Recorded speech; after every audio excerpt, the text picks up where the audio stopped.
actuellement au Mali. Si vous me permettrez. Parce que dama bëggoon d'abord jaale. Le ministre de la Défense bi nga xam ne mooy le numéro 2 du régime. mooy le général Sadio Camara. qui était le ministre de la Défense du Mali mu nekk vraiment quelqu'un de très remarquable. bëgg réewam et il était le numéro 2 du régime.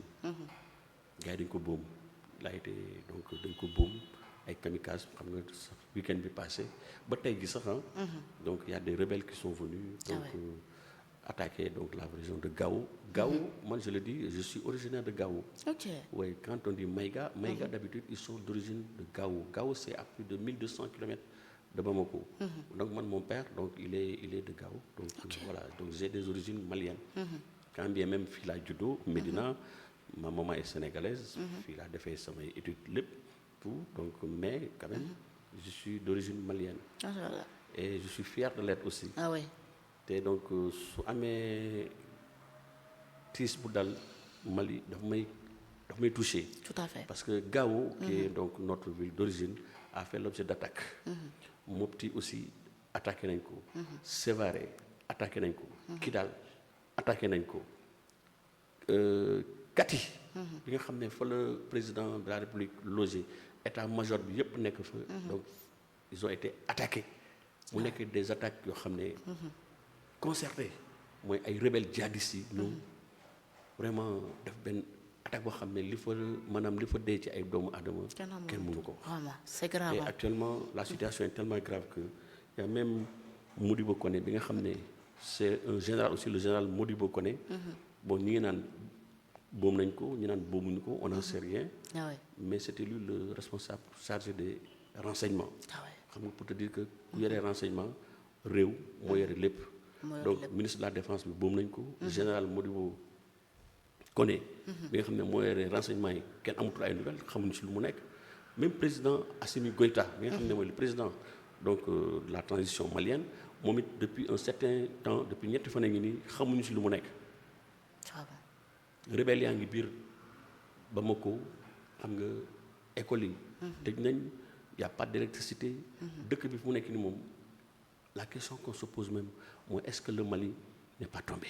waaw benn waar te loolu mooy man sama préoccupation. di fàttali ne que l'honorable député Thierno Alassane Sall. interpellé woon na le gouvernement par rapport ak crise bi nga xam ne moo am actuellement au Mali. crise boo xam ne dañ ko wax te dee mais Sénégal dañoo setaan. dañoo setaan te waruñu setaan yaa ngi dégg Mali muy am situation mel nii parce que Mali lu fa dal lu dal Mali dal na Sénégal. parce que Mali ak Sénégal benn réew la kenn mënu ko xar ñaar. déjà koom-koom bi économie bi lu yàlla xam doy na. xam nga Maliens yi pratiquement port de Dakar la ñuy jëlee seen. maanaam marchandise yu bëri ak même seen carburant bi fii lay jaaree di transiter donc économiquement parlant donc dafa di loo xam ne un manque à gagner c'est des milliards. yoo xam ne te aussi y a un problème sécuritaire. bul toog ne que man de toute façon man tant que man laaluñu ma sama yoon nekku ci mais li wër te wër mooy Macky. gis nga si Mali tombe le Sénégal va tomber. parce que gars yi dinañ ñëw. te dañ dugg si fii au Mali. pour avoir accès à l'océan Atlantique parce que Dakar Sénégal dafa am benn position stratégique boo xam ne. xam nga Mali c'est un pays continental amuñu géej. amuñu accès à la mer. moo tax dañuy ñëw ba fii pour jël si seen marchandise yi donc autorité yi c'est un appel que je lance à l'endroit c'est-à-dire que Thierno waxoon na ko waxaat ko il a interpellé ne leen gars yi dañuy réagir par rapport à ce qui se passe au Mali. mais dafa mel ni son appel est resté lettre morte comme d'habitude même événement 2021-2024 yi la République des valeurs alerté woon nañ on avait écrit def une note le cercle des cadres pour alerter ne que bu ñu deful attention réew mi dina tàkk parce que boobu y avait beaucoup d'ingrédients qui étaient là dëkk bi métti woon na donc y avait aussi ce problème de Covid bi nga xam ne mi ngi fa woon problème couvre-feu bi xam nga ak leneen donc tous les ingrédients étaient réunis on avait écrit la République des valeurs avec le cercle des cadres pour alerter autorités ne leen bu ñu deful attention dëkk bi dina tàkk donc et ce qui est arrivé est arrivé donc bi encore ñu ngi jouer notre rôle d'alerte di interpeller les autorités le président de la République en premier instant yi l'heure n'est plus au discours def na benn note de pour dire les maçons entre autres ay notes c'est quoi des notes ay communiqués mais dëkk baa ngi tàkk ñu naan ay communiqué. Il faut réagir dañu war a réagir. au besoin envoyer des troupes. xam nga essayer de sensibiliser c'est par la CEDEAO peu importe même bu fekkee ne Mali nekkutu ci CEDEAO. mais je pense que instant yi nii. def nañ erreur gars il faut le reconnaître. parce que Mali waroon génn CEDEAO. ah non non AES ngi nii tey jii du seetaan Burkinabé yi. Niger nga xam ne ñoom ñoo bokk communiqué bi ñoom ñuy toog di seetaan. c'est à comprendre donc situation bi ak nu mu mënta demee xam nga la meilleure façon de se défendre. c'est d'attaquer. mooy donc ñun waruñu toog di lancer ay communiqué. ay je sais pas ay soutien verbal. non le Mali a besoin d'assistance. le Mali a besoin à ce que gars yi ñu yónni fa des troupes. yaa ngi dégg même s'il faut je sais pas des renseignements extra mais ils ont besoin de ñu defal leen ay actes. bien sûr des actes yoo xam ne dina mën a permettre. ñu inverser la tendance parce que instant yi nii situation bi métti na. mais gars yi waxoon nañ Ousmane Sonko waxoon na fi ci ay jamono ni li xew Mali kenn mënu koo supporter warut a demee nii wax ni bon Macky Sall daa war a réagir mu ni situation bu réglé wul 2024 ko joxee réew mi dina régler situation Mali en plus dina leen yónnee ay troupes mais ba léegi nii ñu ngi xaarandi. mais justement moo ko fi waxoon donc encore une promesse. électorale boo xam ne je pense que tey jii. on est en 2026. on est en 2026. en 2024 la ko waxoon. donc aujourd'hui tey jii il a tous les pouvoirs ni ngi naan sax même dans le projet. de loi du président de la République naan dañuy yokk ay pouvoirs am encore donc il a tous les pouvoirs tous les leviers entre ses mains. et on a une armée républicaine. une armée professionnelle boo xam ne tey je pense que war nañ mën a tey les mettre à l'épreuve pour aller au secours d'un pays qui est en train de couler. Le Mali est en train de couler. te loolu bu ñu toogee il y va de notre responsabilité ñun ñëpp. bés bu Mali couler na leen leer ne que aujourd'hui tey dootuñu nelaw. parce que bu ñu jógee Mali. dañuy ñëw ba Kaay ak daanaka frontière bi Kidira c'est pas loin Kidira c'est la frontière entre le Mali et le Sénégal donc ay Bakel ak yooyu toutes ces zones yooyu. Bakel xam nga Matam. sorewuñu ah oui. yaa ngi dégg donc bu ñu def attention gars yi dañuy dugg si. tout à fait donc il faut ñu dem contre leen. par mesure de prudence. tout à fait Ousmane Sonko vous aussi en tant que premier ministre. comme c'est une promesse yaa newoon ne que si vous êtes au pouvoir vous allez donc accompagner le Mali yaa ngi dégg assister leen pour ñu def un terme à cette guerre nga xam ne qui dure depuis longtemps. donc je pense que tey il est premier ministre. je peux même dire il est le président de la République parce qu'en réalité moom moo yore tout ñun suñu président bi man xaw ma à quoi il sert. mais en tout cas de cause je pense que c'est le moment. pour que le premier ministre par devoir de fraternité. te parce que il faut ñu fàttali ne qu'il y avait la fédération du Mali. fédération du Mali donc boo xool moo tax Sénégal ak Mali boo xoolee c'est pratiquement le même drapeau. vert jaune rouge. peut-être que kii bi rek moo leen. étoile bi rek moo ñu identifié te y a beaucoup des millions de Sénégalais yoo xam ne ils sont actuellement à Bamako. yaa ngi dégg des millions yoo xam ne ils sont en détresse xamuñu lu ñu jëm. Bamako am na sax benn quartier boo xam ne ñu ngi ko tuddee Wolofo Bougou. pour te dire que relation séculaire yi am entre Bamako et Dakar. Wolofo Bougou mooy le quartier des Wolof ay Sénégalais kese ñoo fa nekk. donc boo demee foofu téyeer yaa ngi foofu ñu yore koom-koom bi donc ils sont complètement maanaam ancrés dans la culture malienne. mariés à des Maliens et tout donc mu nekk benn brassage culturel boo xam ne te waruñu toog di nangu ay rebelles yoo xam ne xamuñu fu ñu jógee.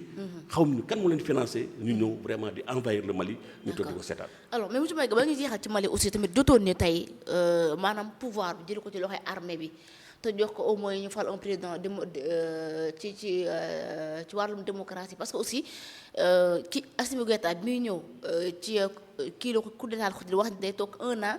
joxe pouvoir mais bi mu dikkee dafa installé benn dictature bi ñu ko duppee parce que dafa ñëw ne day def 1 an mais au lieu mu def 1 an dafa ñëw toog 1 an ba mu jàppare mu voté ay lois yoo nga xamante ni si moom day toog ba heure bu ko neex ma doog a bàyyi pouvoir bi en plus bi dafa ñëw tas toutes les partis politiques et là aussi est-ce que du benn dictature bu mu bëgg a samp moo war la xëy na yëpp di am. moo tax aji dañu war a sant Sénégal. bu ñu amee démocratie gis nga démocratie.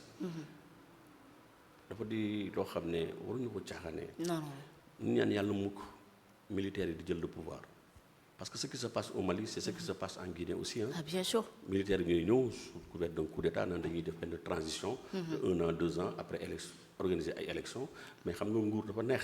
waaw loolu dafa def bu ñu toogee mbir yi neex rek. tous les partis mon général xam nga vraiment avec xaw ma ndax am na caisse noire xaw ma je n'en sais rien. de voyager à travers le monde. tu vois nguur dafa neex. le pouvoir rend fou. gars yi bu ñu xasee ba toog dootuñu fa jógee. de même son ancien premier ministre là un certain Maïga xam nga comment il s'appelle Choguel encore? Maïga si je me Choguel Maïga voilà rappelé woon na ko. ne ko mais yéen da ngeen ne woon da ngeen di ñëw pour 2 ans. mais 2 ans yi mais weesu ngeen ko. mais daf ko dàq. mais da ko dàq. parce que tout simplement il a rappelé li nga xam ne moo leen taxoon jóg ne leen 2 ans ngeen waxoon de transition. on est à près de 3 ans 4 ans. te dëkk bi dara doxul. Mali dara doxul. ah oui. alors mu rappelé ko loolu. waa ji dàq ko. waaye mais donc comment faire. par dissoudre tous les te partis aussi politiques. c'est ce même Assimi Goïta. moom moo dàqoon la force de la CEDEAO. nan le Mali peut prendre sa sécurité. yaa ngi dégg mën na jël maanaam mën na gérer sécurité bi soxlawuñu français lañu njëkk a dàq. mooy la force Barkhane je ne sais pas quoi. si si dàq leen. CEDEAO bi nga xam ne ñu ngi fa woon et y avait plus de 1000 soldats sénégalais. qui étaient là-bas donc dans le cadre du maintien de la paix de la CEDEAO sous le couvert des Nations Unies. yaa ngi dégg. bi ñu fa demee lan la def mu dàq leen. naan Mali mën na assurer propre sécurité am. waaye léegi nag moo tax gars yi bi ñu demee. te li gën a grave mooy bi leen di dàq daf leen delloon délai de 3 mois. même pas 3 mois xamul ne leen dans les 2 mois xamul na ngeen génn. ñu fu benn troupe. ah oui. CEDEAO nekk sur le territoire malien. mu nekk une erreur d'une extrême gravité. ba il a fallu que état-major bi demandé ko ne ko may ñu 3 mois parce que avec tout le matériel mënuñu dans l'espace de 1 mois 2 mois dañuy déployer matériel bi yëpp pour génn du territoire malien. donc ils avaient demandé 3 mois donc finalement ñu accepté leen ko si la gars yi ci 3 mois gars yi patax paraxee génn bàyyi Mali avec leur propre sort depuis boobu ba léegi djihadistes yi donc ils ont commencé à gagner du pétrole te li gën a grave encore mooy li ñu war a comprendre mooy gis nga affaire de sécurité kenn du ko tayle parce que ils ont cru aux Russes mooy la force voilà le Wagner xam nga pour yaakaar ne que ñoom dinañ mën a maanaam assurer la défense du territoire malien. Le Mali vaut 10 fois le Sénégal. Mali c'est un pays vaste qui vaut 10 fois le Sénégal dama ne pour nga dem gaaw laaw du man bi mu rappelle bi mu fa njëkk a dem mais dama yéeme tellement que le pays est vaste Bamako ba Chika c'est plus de 1200 kilomètres à l'intérieur du pays te boo jógee gaaw après yaa ngi dem ba ay Kidal mais c'est des milliers de kilomètres c'est dans le désert mais dëkk bu mel noonu mais nañu waxante dëgg tu penses que ñoom ils ont les moyens d'assurer leur propre sécurité c'est un problème donc le fait que il a commis beaucoup d'erreurs ça je le dis mais nag bu ñu ko fekk ci loolu problème bi c'est pas la personne du régime bi moom ils ont commis peut-être ils ont pris de mauvaises décisions mais dañuy xalaat au peuple man peuple lay wax parce que dañuy wax mais la CEDEAO aussi c'est le brassage culturel c'est ce qu'on appelle li ñuy wax interconnexion entre les peuples tey jii Mali ak Sénégal benn bopp la kenn mënu ko xañ ñaar tey jii y a beaucoup de Sénégalais qui vivent au Mali des millions et vice versa aussi beaucoup de Maliens aussi qui vivent au Sénégal donc loolu vraiment